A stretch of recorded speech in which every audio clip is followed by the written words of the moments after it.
بعد از این عیسی دانست که همه چیز اجرا شد و برای به عمل آمدن پیشگویی نوشتجات گفت: تشنه ماندم. در آنجا یک کاسه پر از سرکه بود و لطه را گرفته به سرکه تر کردند و به نوک پایه رستنی زوفا گذاشته به لبان او نزدیک آوردند. چون عیسی سرکه را چشید گفت: اجرا شد. بعد سر خم کرده جان داد.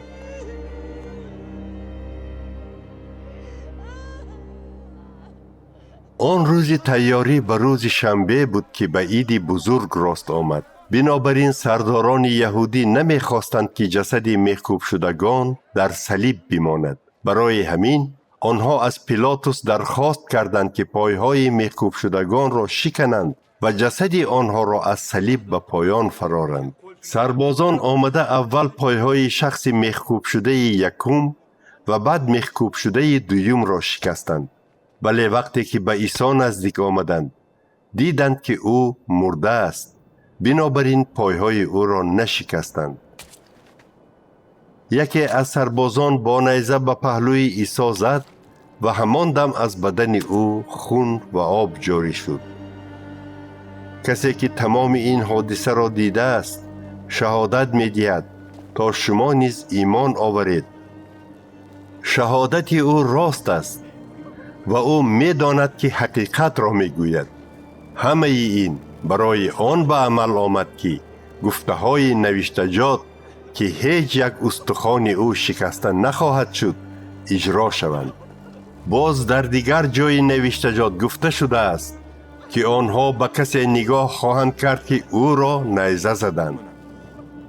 بعد از آن یوسف از شهر راما که از ترس راهبران یهودی شاگرد مخفی عیسی بود از پیلاطس اجازت خواست که جسد عیسی را گیرد. پیلاطس اجازت داد و او آمده جسد عیسی را گرفت.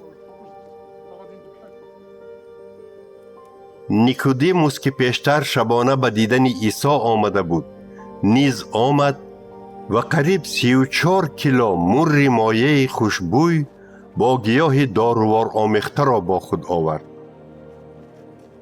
آنها از روی رسم یهودیان جسد عیسی را گرفته آن را با همان روغنهای خوشبوی مالیده به کفن پیچاندند.